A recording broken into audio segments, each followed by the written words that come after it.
tyre. Neni ligjit për të kënë një specifike thotë që në çdo 6 muaj dërgohet raporti i RTK-s në Komisionin për Buxhet dhe Transfere dhe në përputhje me vendimin e komisionit ekzekutohet ose alokohet buxheti për 6 mujorin e dytë.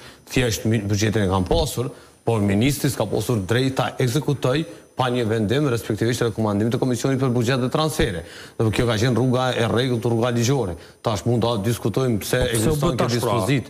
Po nuk është sërish pra ju paguan pagat pas 28 ditëve. Ka njerëz që kanë borxhe, kanë kredi, kanë familje, kanë gjitha ato pra. Pagat ju kanë paguar edhe gjatë vitit nëpërmjet ofrimit të financave në linjë tjetër të KRTK-s, si borxh ndaj qeverisë, natyrisht, por nuk ka pasur ekzekutim të buxhetit në përputhje me ligjin. Natyrisht, edhe kësaj here është gjetur një zgjidhje, por zgjidhje e përkohshme.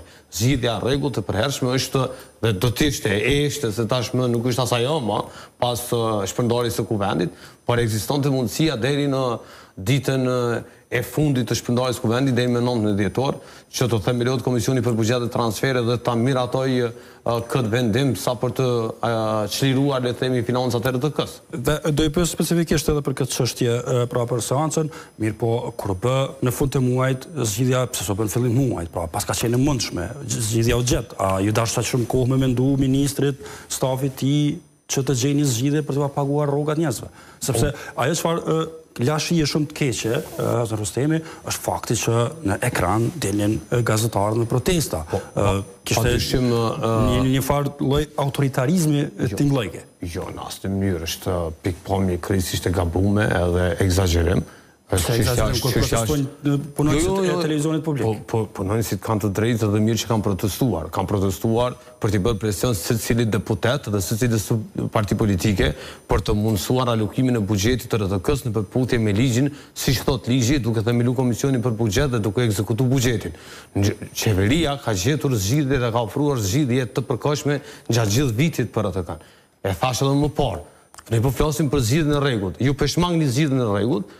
Dhe ndërkohë po thoni pse këto zgjidhjet e përkohshme, pse këto zgjidhjet e përkohshme, jo të rregullta, si reagim emergjent, nuk janë shndruar në zgjidhje të përhershme. Jo more, kishim zgjidhjen e përhershme të rregullt që do të ligji dhe kishim mundësinë që kuvendi ta themelojë Komisionin për Buxhet dhe Transfere, qoftë edhe vetëm për këtë çështje të vetme, dhe që sot mos ta kishim temë të diskutimit dhe natyrisht punëtorët e RTK-s mos ta kishin këtë sfidë. Dhe Zotëri Rustemi që po i kthehemi pikërisht kësaj teme, pra sepse u bë shumë temë rreth asaj seancës, të cilën ju e kërkonit që të miratojë buxheti për vitin 2026 për Prishtinën, për Zubin Botokun, Gjilanin dhe çështja e RTK-s. Mirë po, ajo çfarë doli pra pas deklaratet të presidentës, doli kreu i LDK-s, Lumir Abdigjiku, që tha se LDK-ja ka qenë e gatshme ta votoj atë që do të quaj pako e presidentës, madje edhe kur të ishte pajtuar që mos ta dërgoj buxhetin, por të bëj vetëm zgjatja buxhetore, mirë po nuk pati asnjë lëvizje më tutje. Po pse nuk i votoj? Po pse nuk i votoj? Patën e nditës. Pa i patë në renditës. Jo, ja dërguat buxhetin, pra. Ka mujtë mos me votu buxhetin, me votu këtu tjerat. Ato janë 2 pika të ndara. Pse nuk herë seancë dhe pse nuk qëndroj? Jo, nalu këtu. Pse nuk votoj? Pse nuk qëndroj në seancë dhe nuk votoj? Pyetje do t'ja bëjmë aty. Jo, po tash ju po e bartni si një nga opsionet. Unë po them, ato ishin në rendite. Po, ishin në rendite. Pika parë buxheti për vitin 2026. Nuk do me votu e buxhetin. Ke qëndrim politik me argumente, pa argumente, që nuk do nja votu e buxhetin. Kalon ajo, bjen. Nuk kalon, rrëdhëmisht rëzohet.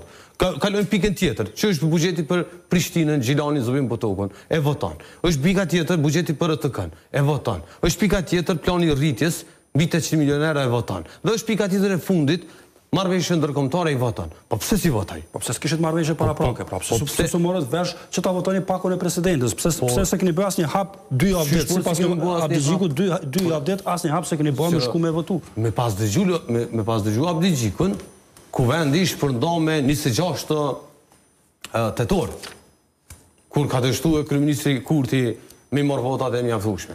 Ndërkohë që opcioni për mandatarin e dytë e ka dhënë edhe mundësinë për ta miratuar buxhetin për vitin e ardhshëm, buxhetin për 3 komunat, buxhetin për RTK-n, buxhetin për planin e rritjes dhe marrëveshjet. A pe dështoi mandatarin? Mundësinë e ka dhënë. Jo more, ka dhënë mundësinë edhe krijimit të një qeverie, atë ka pasur argumente politike, ka pasur mundësi edhe më shmang këto zgjedhje të fundit të dhjetorit. Kur mandatari juaj i dytë, zoti Konjufca, Pra, ai është një prej njerëzve më të respektuar në skenën politike edhe për deputetëve të lëvizjes, të subjekte të tjera politike.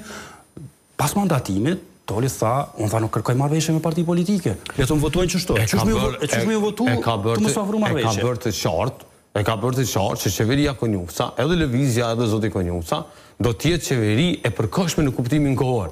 I ka dy synime. Synimin e parë me shmangë zgjedhjet të dhjetorit, këto që do të kemi me 20 dhjetor, dhe synimi i dytë me miratu buxhetin për shtetin, me miratu planin e rritjes, me miratu ratifiku këtë marrëveshje ndërkombëtare, buxhetin e 3 komunave, buxhetin e RTK-s dhe në mars, respektivisht në shkurt të vitit anshëm, me shku në zgjedhje të parakohshme. Kjo që po thoni, pra, a nuk do ishte, le ta shikoj